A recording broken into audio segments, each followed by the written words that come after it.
They arrived on the Sunday, just after I'd finished a late lunch, the unwashed pots and pans still stacked by the sink.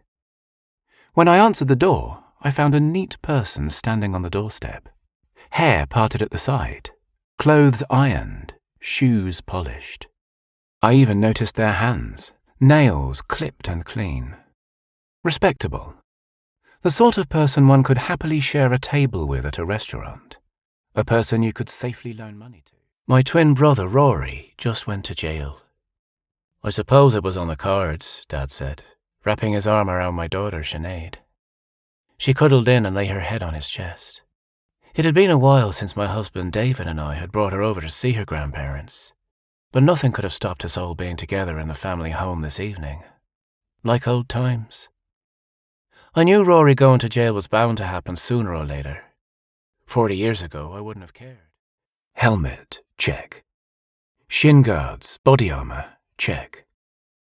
Butterflies, check.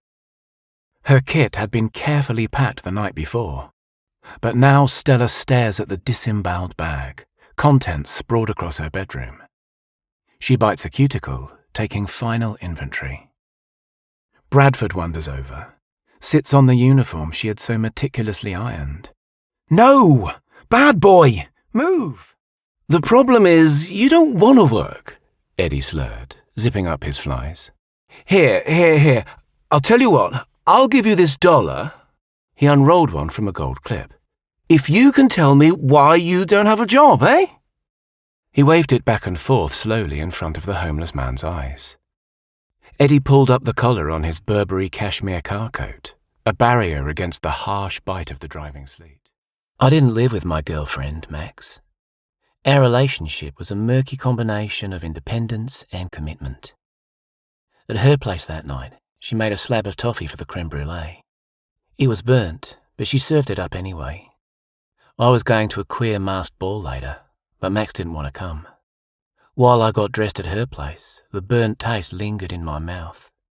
I thought she wanted to break up with me, but whenever I asked her what was going on, she said nothing. Hannah always ran like she was being chased. She would pick a landmark, a tree, a woman pushing a stroller, about 200 yards ahead on the cobbled footpath that serpentined its way around Tirana's main lake, and sprint as though outrunning a predator. She'd seek him out in crowds, but felt his presence more when she was alone. She constantly looked over her shoulder for him, but never saw his face. Sophie arrives early for her first visit. She steps out of the chaos of Fulham Palace Road, the crowds, diesel fumes, cyclists and joggers, and into the relative serenity of the hospital foyer. A man sits at a piano with a brightly painted "Play Me" sign. Next to him, a woman holding a drip stand sings "In the Stillness of Remembering What You Had and What You Lost," her fragile, breathy voice adding a haunting quality to their performance.